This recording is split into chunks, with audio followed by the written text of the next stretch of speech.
Mr. President, distinguished guests, the writer of sacred scripture declares, "Be strong and courageous.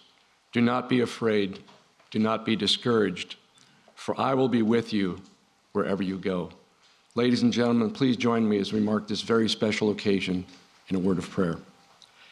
Gracious and merciful Lord, you are the giver of life, the igniter of faith, provider of hope, and author of love. Mighty One, O Ancient of Days, you have commanded us to be strong and courageous in life or in death, because you are always with us. Receive your servant's most humble prayer as we gather today to remember, honor, and celebrate four selfless exemplars of unquestioned, strong, and courageous valor. Staff Sergeant Edward Keneshiro, Specialist Dwight Birdwell, Specialist Dennis Fujii, and Major John Duffy's strong and courageous actions in Vietnam inspire us all. Each of these men distinguished himself at the risk of their own lives above and beyond the call of duty. Lord, you provided our nation and our Army a Buffalo soldier imbued with the courage to believe we can, we will, the commitment of a cavalry raider who was prepared and loyal, the care of a combat medic to preserve life, and the character of a Special Forces warrior to free the oppressed. When our nation asked who will go, each of these men declared, "Here am I, send me." Today, a grateful nation bestows its highest honor to these men of valor who look not only to their own needs, but to the needs of others in time of extreme crisis. Almighty God, be present with us during this ceremony as we recognize the intrepid service of these heroes. Richly bless the recipients we honor today, along with the many family members, comrades in arms, and dear friends who support them. May the actions of these men in the crucible of combat inspire others to acts of personal courage and selfless service. Guide our nation and leaders. Preserve us all under the canopy of your everlasting love and care. It is in your majestic and mighty name I pray. Amen.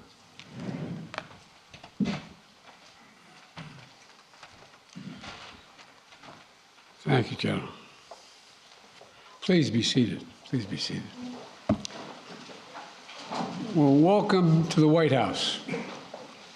You know, this is a day that I quite frankly think being president is inadequate because there's so many brave women and men in here, and so many people we're honoring today. Mr. Secretary, Chairman of the Joint Chiefs, senior military officers, thank you all for being here.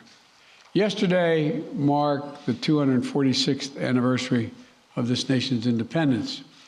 246 years of struggle and sacrifice to uphold the principles so dear to the character of our nation: liberty, democracy, God-given rights of every individual.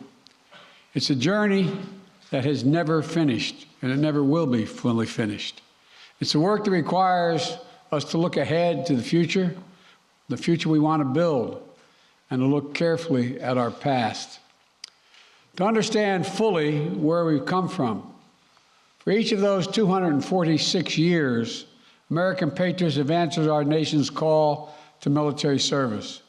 They stood in the way of danger, risked everything, literally everything, to defend our nation and our values. However, not every service member has received the full recognition they deserve. Today, we're setting the record straight. We're upgrading the awards of 4 soldiers who performed acts of incredible heroism during the Vietnam conflict, to respect the conspicuous gallantry and the intrepid ability of their service. I mean, it's just astounding when you hear what each of them have done. They went far above and beyond the call of duty. It's a phrase always used, but it takes on life when you see these men. To the late Staff Sergeant Edward M.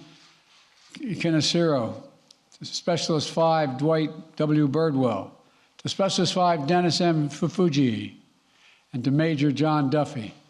I'm proud to finally award our highest military recognition, the Medal of Honor, to each of you, one posthumously. It has been a long journey to this day for those heroes and their families, and more than 50 years have passed, 50 years since the jungles of Vietnam, where as young men, these soldiers first proved their mettle. But time has not diminished their astonishing bravery, their selflessness in putting the lives of others ahead of their own, and the gratitude that we as a nation owe them. December 1, 1966, Staff Sergeant Keneshiro was an infantry squad leader. His platoon was navigating toward what seemed to be a peaceful village. It was an ambush. A vastly superior force of North Vietnamese troops was concealed within the village, protected by fortified bunkers, underground tunnels, and a big trench that ran through the entire village. As Staff Sergeant Keneshiro led his squad to the east of the village, two other squads headed straight in, where the enemy opened fire on them with machine guns and small arms fire, killing the platoon leader, the point man, and pinning down two squads. Hearing the battle unfold, Staff Sergeant Keneshiro moved his squad toward the sound of the firing, where he quickly jumped into action. The machine gun fire suppressing his platoon mates was coming from a big trench. It had to be stopped. He ordered his men to take cover, and then he advanced alone toward the enemy position, armed with 6 grenades and his M16. Laying flat on the ground, Staff Sergeant Keneshiro hurled his first grenade. It sailed directly through the aperture of the bunker, taking out the machine gunner in the first throw. He then jumped into the trench alone, moving along the trench for 35 meters, clearing the enemy as he went. As his head would emerge above the trench, as he yelled, "Grenade!" Then his platoon would lose sight of him and hear it explode. By the time he was done, the two other squads were able to stand up, collect their dead and injured, and recognize and reorganize the fight, and successfully withdraw from the village. According to the eyewitnesses' account of the battle from Staff Sergeant Haskett, Keneshiro's bravery in single-handedly clearing the trench averted what might have been, quote, a disaster for the whole platoon. Born and raised in Hawaii, the son of Japanese immigrants, a proud husband and father of 4, Staff Sergeant Keneshiro continued his service with his unit in Vietnam until he was killed in action by hostile gunfire on March 6, 1967. Today, his memory lives on in the lives he saved, in the legend of his fearlessness, and in the hearts of the family he left behind. John, Naomi, Tom, thank you for being here today. And thank you, too, for your sister Doris as well, who could not be with us. And John, thank you for your military service. Your family sacrificed so much for our country. I know that no award can ever make up for the loss of your father, for not having him there as you grew up. But I hope today that you take some pride and comfort in knowing his valor is finally receiving the full recognition it has always deserved. January 31, 1968, it was an opening assault that would come to be known as the Tet Offensive, a particularly bloody period of the Vietnam War. North Vietnamese forces launched an attack on a strategically located air base near Saigon. The first American unit called to respond was that of Specialist 5 Dwight Birdwell. Unknown to approximately 100 men in C Troop, they were moving to be taken on a full regiment of Viet Cong, likely to be more than 1,000 strong. They arrived, the troop engaged the Viet Cong forces. Specialist Birdwell's unit took the main brunt of the attack, with many tanks and vehicles disabled. When his tank commander was hit and gravely wounded, Specialist Birdwell got him to a place of safety and then took command. He knew his vehicle was on the first line of defense, so Birdwell stood in his commander's hatch at times, half exposed, at times standing entirely out of the tank, fully exposed, laying down suppressive fire on the enemy. He used the tank's cannon. He used the tank's machine gun. He used his personal rifle. He sustained fire, drove back the attackers, and created a place of relative safety for injured men behind the tank to take cover. He provided battlefield updates to his commanders until the enemy shot the communication system right off of his helmet. When he ran out of ammunition, he ran to retrieve an M60 machine gun and ammo off the helicopter that had been downed in a flight to keep firing on the enemy. And even when that M60 was hit by enemy fire, causing it to explode and send shrapnel into Birdwell's face, chest, arms, and hands, he remained on the battlefield. When he was ordered to load onto the medevac helicopter, he complied. This I find amazing, only to crawl right back off the other side and to keep on fighting. That's what you call taking orders and causing trouble. God love you. Only after reinforcements arrived and only after he helped treat the evacuees, his fellow wounded, did Specialist Birdwell agree to evacuate himself. At the time, Birdwell received a Silver Star for his outstanding heroism on the battlefield. It took decades for his commanding officer, then General Glenn Otis, to realize Birdwell had not received the full honor he had earned. But in retirement, General Otis made sure to correct the record and fully document Birdwell's actions to make this day possible. A member of the Cherokee Nation, Birdwell credits the Cherokee veterans who came before him and encouraged him to serve when he called. And I might note, Native American communities, a larger percentage, serve in the United States Armed Forces at a higher percentage rate than any other cohort in America. After leaving the Army, Birdwell continued to build a legacy of service in his community in Oklahoma. He started his own law firm, served for 12 years on the Cherokee Nation Supreme Court, and he passed that legacy of service down to his daughter, Stephanie Birdwell, who's with him today, and who serves as the director of the Office of Tribal Relations at the Department of Veterans Affairs. Specialist 5 Birdwell, thank you. Thank you, thank you. And to your wife, Virginia, who I know wishes she could be here with you today, give her our love as well. I'm grateful for all that you've given to our country, and that at long last, your story is being honored as it should have been always. February 18, 1971, Specialist 5 Dennis Fuji, who was serving as a second tour in Vietnam as a crew chief on a helicopter ambulance, conducting a rescue operation in Laos. They were there to evacuate wounded Allied Vietnamese military personnel. But as their chopper attempted to land, it became the target, sustaining heavy damage that caused them to crash land in the middle of the conflict. When a second American helicopter managed to land nearby minutes later, it was able to evacuate all the downed crewmen except the Specialist Fuji. Rather than risk the lives of his crewmates, Specialist Fuji waved off the helicopter, told them to depart, remaining behind as the only American on the battlefield. Several attempts were made to rescue him before Specialist Fuji could find a radio and call off further attempts. It was too dangerous, he said. He stayed behind, ignoring his own wounds, while helping tend the wounded Vietnamese allies on the field. The next night, the enemy force renewed their assault on the Allied lines with heavy artillery. For more than 17 consecutive hours, Specialist Fuji called in American gunships to help repel the attack. He repeatedly exposed himself to hostile fire in order to better observe enemy positions and direct airstrikes against them.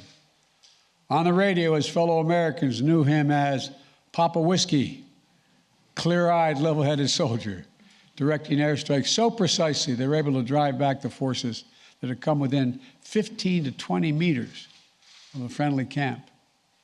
When an American helicopter was finally able to retrieve him, wounded and severely fatigued, 2 days after his air ambulance had crashed, he made it only about 4 kilometers before it crash landed. Specialist Fuji had to wait 2 more days for another South Vietnamese base before he was able to leave the area and receive the medical assistance for his wounds. Speaking to the press shortly after his experience, Specialist Fuji downplayed his own contributions and honored the skills of the Allied Vietnamese troops he fought with, simply saying, I quote, "I like my job. I like to help other people who need help out there." It's amazing. Today, Specialist 5 Fuji, we remember and we celebrate just how many people you helped. I want to thank you and your wife, Ray, who couldn't be here with you today, and your brother, Edwin, for all your family has done for this nation. We will forever honor your commitment to your crew, your allies, and to your country. April 14, 1972, the Battle of Fire Support Base Charlie. A lone American on the base, serving as a senior advisor to the Army of the Republic of Vietnam, was Major John Duffy.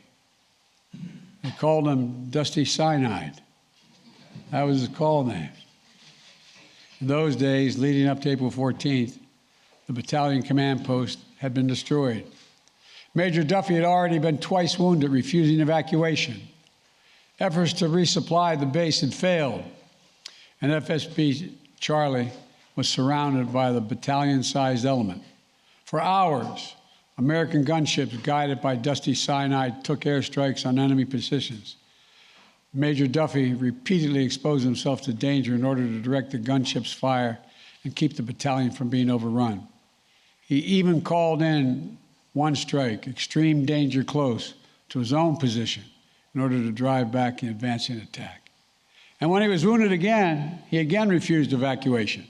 He worked side by side to organize the defense of the base with the Vietnamese commander, Major Miley, who was here today. Major, where are you?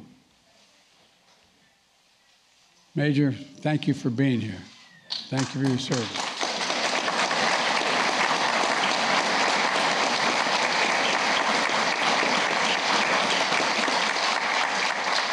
It's an honor to have you here. When they finally had to abandon the base, Major Duffy volunteered to lead the rear squad and cover their retreat.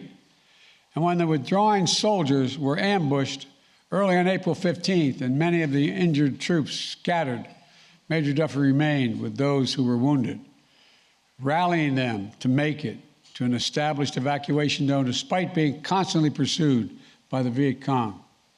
Upon reaching the exfiltration site, Major Duffy again made sure he was the last to board the helicopter. And finally, the airship was ready to depart. One of his Vietnamese allies was shot in the foot, causing him to fall backwards out of the helicopter. But Major Duffy caught him and dragged him back in on board with him, saving one more life along the way. Major Duffy served in the Army until 1977, completing 3 tours in Vietnam, numerous Special Forces assignments, and 20 years of faithful service to our country. After which he went on to a successful career as an author and was even nominated for a Pulitzer Prize for poetry. He is the definition of a warrior poet, enduring devotion to those he served with and those who serve our nation still. Thank you, Major Duffy, for all that you've inspired in others. And as Commander-in-Chief, I know this is not only for those who wear the uniform of our nation who serve, it's your families as well. So Mary, thank you for all that you sacrificed over the years as well. To Marcus and Judd, I want to emphasize what you already know. Your grandpa's a hero, flat out, unadulterated hero. We're able to take these actions today to upgrade the awards and properly honor the duty and devotion of those soldiers. Thanks to individual dedication of those who serve with them. And because of a congressionally ordered review of the heroic action of Asian Americans, Native Americans, and Pacific Islanders awarded the Distinguished Service Cross during the Korean and Vietnam Wars, to make sure we properly honor the contributions of Asian Americans, Native Hawaiians, and Pacific Islanders and their service they've made over the years. We did a similar review of World War II era awards. It resulted in 22 Medal of Honors being awarded to Asian Americans, Native Hawaiians, and Pacific Islanders service members who had previously been under-recognized, including a very close friend of mine, one of my closest friends and benefactors in the United States Senate, Danny Inouye, United States Senator. So I want to also thank the members of Congress who helped make this possible, ensure that the United States lives up to our promises, that for those who give their best for our country, we'll always, always give our best to you. I also want to take a moment to recognize 3 other Medal of Honor recipients awarded for their heroic actions in Vietnam who are with us today. Walter Morin. Walter, where are you? There you go, stand. Walter, thank you, Tom.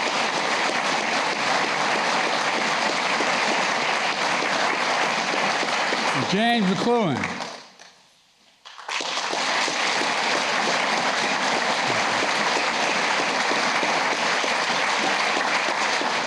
And Brian Thacker.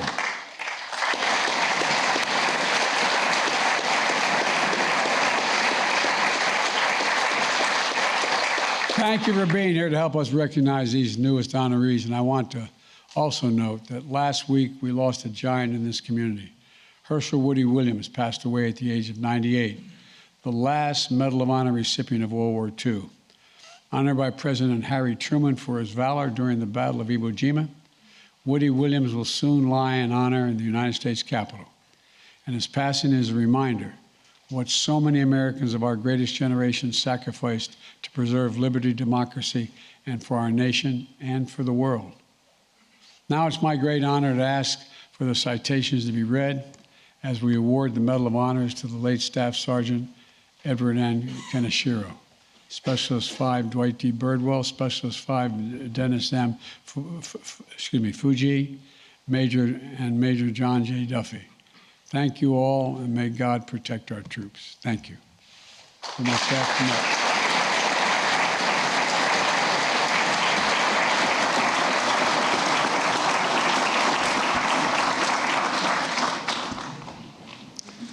John Kaneshiro, accepting on behalf of his father, Staff Sergeant Edward Kaneshiro.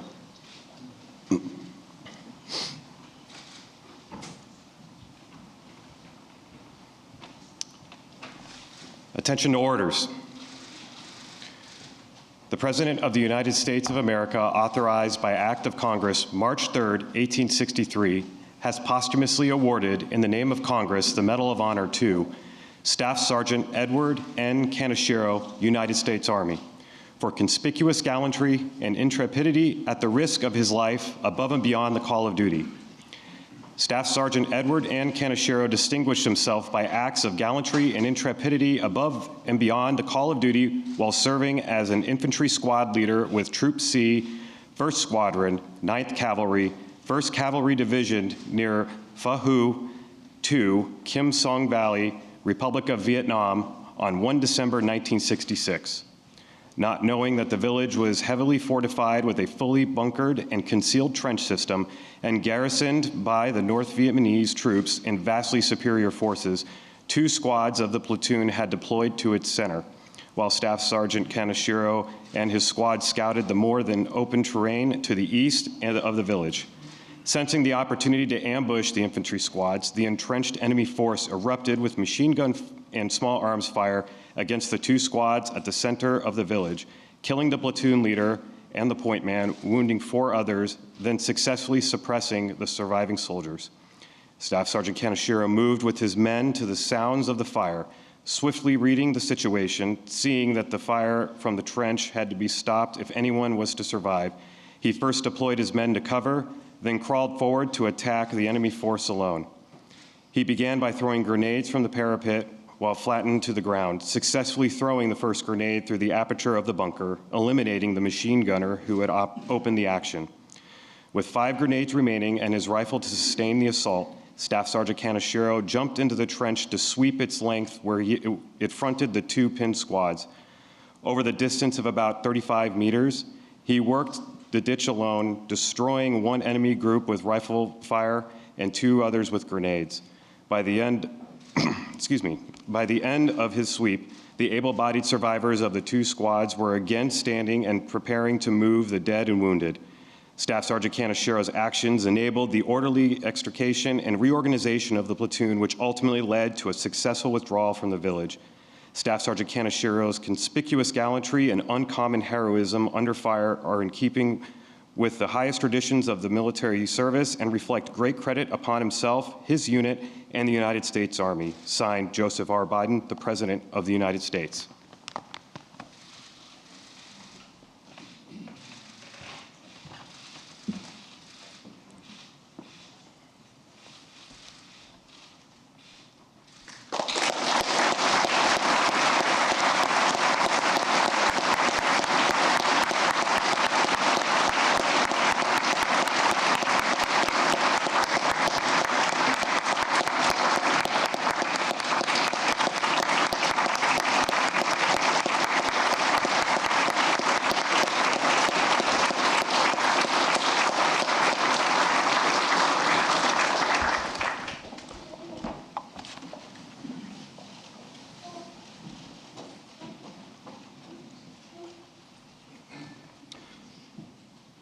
Specialist 5, Dwight W. Birdwell.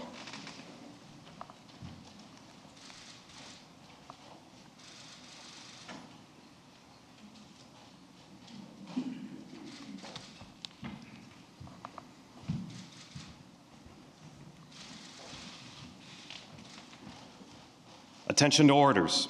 The President of the United States of America, authorized by Act of Congress, March 3, 1863, has awarded in the name of Congress the Medal of Honor to Specialist 5 Dwight W. Birdwell, United States Army, for conspicuous gallantry and intrepidity at the risk of his own life above and beyond the call of duty. Specialist 5 Dwight W. Birdwell distinguished himself by acts of gallantry and intrepidity above and beyond the call of duty while serving with C Troop, 3rd Squadron, 4th Cavalry, 25th Infantry Division in the Republic of Vietnam on 31 January 1968.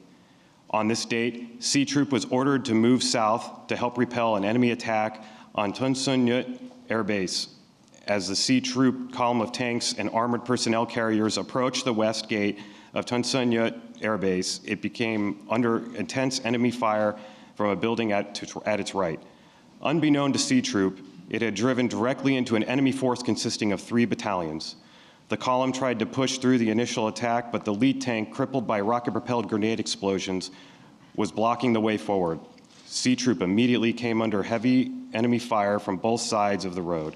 Specialist 5 Birdwell, upon seeing that his tank commander was wounded by enemy fire, immediately went to his aid. Under intense enemy fire, he lowered the injured tank commander to the ground and moved him to safety. Specialist 5 Birdwell then, with complete disregard for his own safety, mounted the tank and assumed the tank commander's position. Standing in the tank commander's hatch with the upper half of his body exposed to heavy enemy fire, Specialist 5 Birdwell used the enemy tank's 50 caliber machine gun and 90 millimeter main gun to suppress the enemy attack. With ammunition for the 90 millimeter main gun exhausted, he continued to fire the 50 caliber machine gun until it overheated. At this point, Specialist 5 Birdwell, rather than abandoning his position, continued to engage the enemy with his M16 rifle, sometimes exposing his entire body to fire in order to engage the enemy from a better vantage point. When a U.S. helicopter crashed nearby, Specialist 5 Birdwell, under withering enemy fire, dismounted and moved to the helicopter where he retrieved 2 M60 machine guns and ammunition. After giving 1 M60 and ammunition to a fellow soldier, he remounted his tank and used the other M60 to again engage the enemy. Specialist 5 Birdwell continued to engage the enemy with complete disregard for his own safety until the M60 he was firing was hit by enemy fire. Specialist 5 Birdwell, now wounded in the face, neck, chest, and arms, dismounted the tank but refused to be medically evacuated. Instead, Specialist 5 Birdwell, under enemy fire, rallied fellow soldiers to advance toward the front of the armored column where they set up a defensive position by a large tree. From this position, he and the other soldiers engaged the enemy with M16 fire and grenades. As the enemy fire lessened, Specialist 5 Birdwell gathered ammunition from disabled vehicles and helped wounded soldiers move to safer positions. His leadership and tenacity under fire inspired the other C Troop soldiers to continue fighting against the superior enemy force and directly contributed to the enemy's ultimate defeat. Specialist 5 Birdwell's extraordinary heroism and selflessness above and beyond the call of duty were in keeping with the highest traditions of military service and reflect great credit upon himself, his unit, and the United States Army. Signed, Joseph R. Biden, the President of the United States.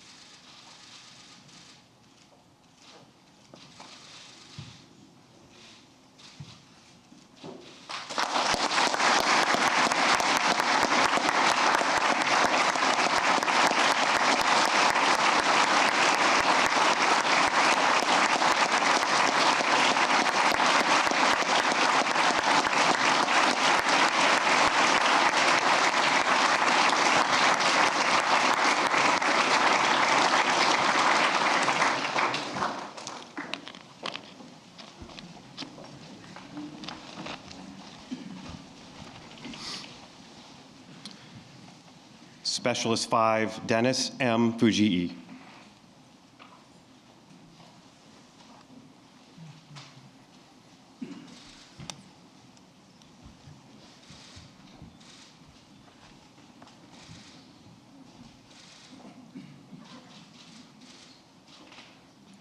Attention to orders. The President of the United States of America, authorized by Act of Congress, March 3, 1863, has awarded in the name of Congress the Medal of Honor to Specialist 5 Dennis M. Fujii, United States Army, for conspicuous gallantry and intrepidity at the risk of his own life and above and beyond the call of duty. Specialist 5 Dennis M. Fujii distinguished himself by conspicuous gallantry and intrepidity beyond the call of duty while serving as crew chief aboard a helicopter ambulance during the rescue operations in Laos, Republic of Vietnam, during the period of 18 to 22 February 1971. Specialist 5 Fujii was serving with the 237th Medical Detachment, 61st Medical Battalion, 67th Medical Group. The team's mission was to evacuate seriously wounded Vietnamese military personnel from the midst of a raging battlefield. The aircraft's primary approach, the bullet-infested landing zone, was thwarted by heavy volumes of enemy fire directed at the specialist's helicopter. As the pilot made a second landing attempt, the enemy concentrated a barrage of flak at the air ambulance, which damaged the craft and caused it to crash in the conflict area, injuring Specialist 5 Fujii. Moments later, another American helicopter successfully landed near the wreckage of the specialist airship and extracted all the downed crewmen except for Specialist 5 Fujii, who was unable to board the helicopter due to intense enemy fire directed at him. Rather than further endanger the lives of his comrades aboard the second helicopter, Specialist 5 Fujii waved the craft out of the combat area and remained behind as the only American on the battlefield. Subsequent attempts to rescue the specialist were aborted due to violent anti-aircraft fire. Specialist 5 Fujii finally secured a radio and informed the aviators in the area that the landing zone was too hot for further evacuation attempts. During the night and all through the next day, Specialist 5 Fujii disregarded his own wounds as he administered first aid to the Allied casualties. On the night of 19 February, the Allied perimeter came under ruthless assault by a reinforced enemy regiment supported by heavy artillery. Once again obtaining a radio transmitter, Specialist 5 Fujii called in American helicopter gunships to assist the small unit in repelling the attack.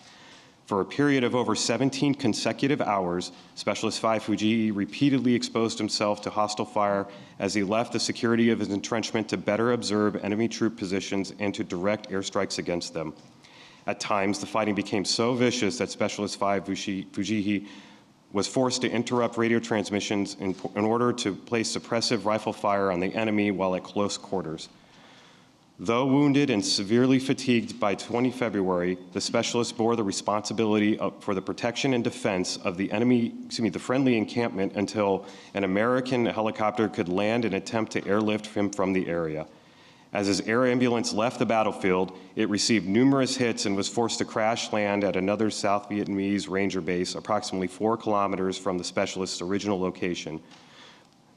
The totally exhausted Specialist 5 Fujii remained at the Allied camp for 2 more days until yet another helicopter could return him to Phao Bay for medical assistance on 22 February.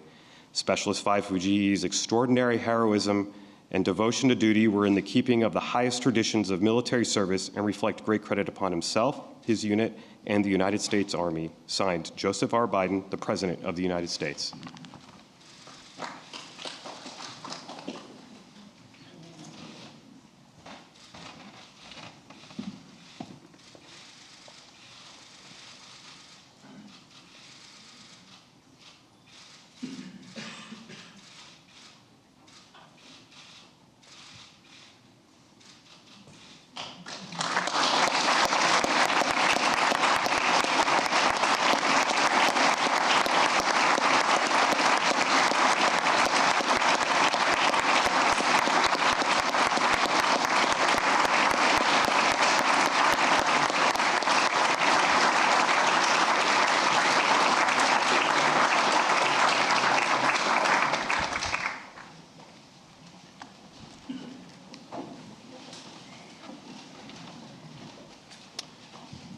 Major John J. Duffy.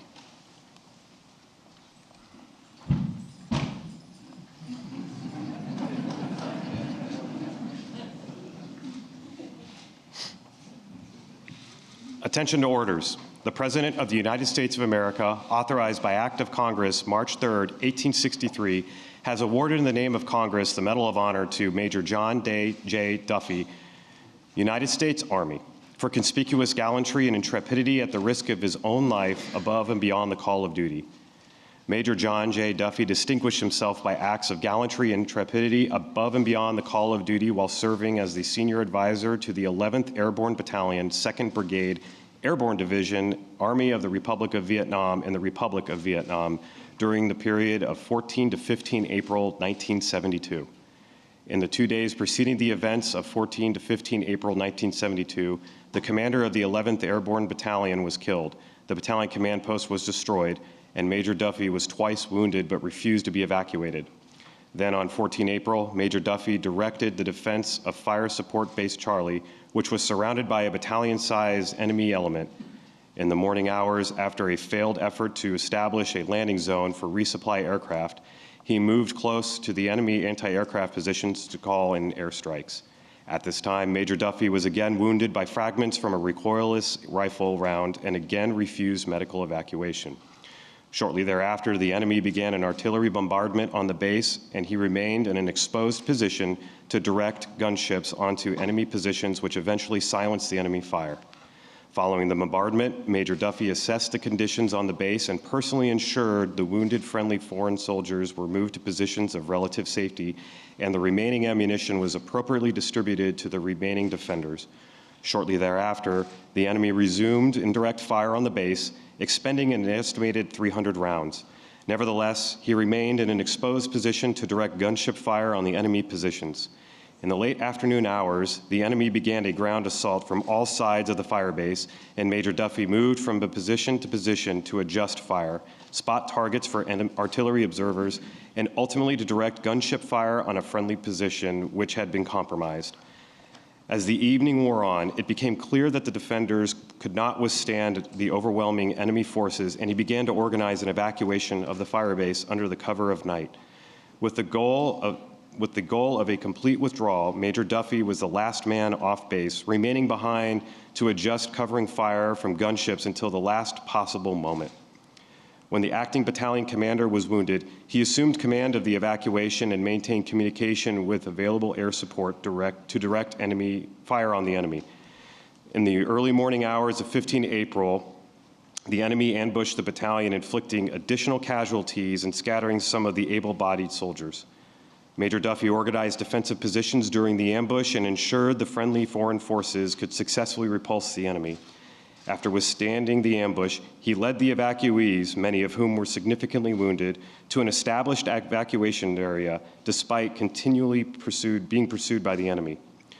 Upon reaching the exfiltration site, Major Duffy directed gunship fire on the enemy positions and marked a landing zone for the helicopters.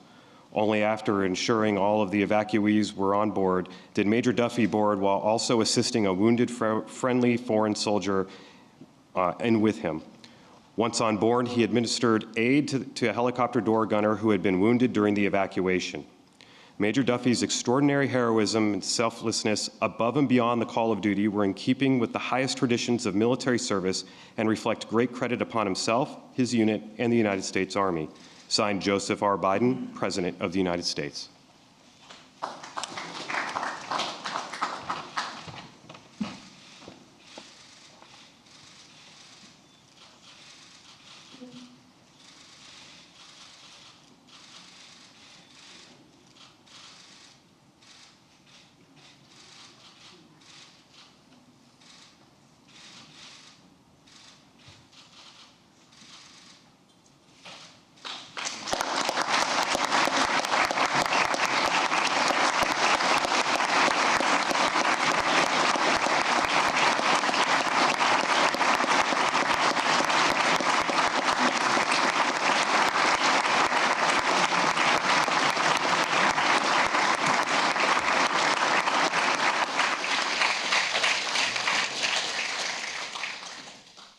Please join me in receiving this blessing as we depart.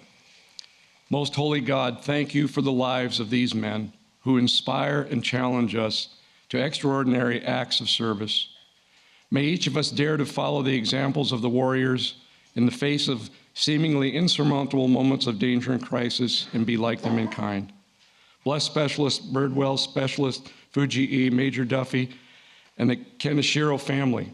As the names of these men are forever etched into our nation's proud history and the pantheon of heroes who have gone before.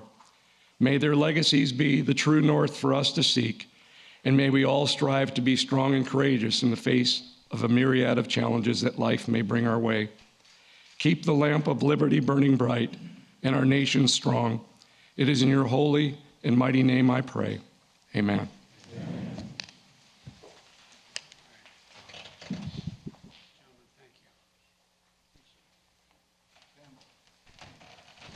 I think we're dismissed. It's a great honor. Thank you all so very much. Ladies and gentlemen, please remain in your seats as the President and First Lady depart. Thank you.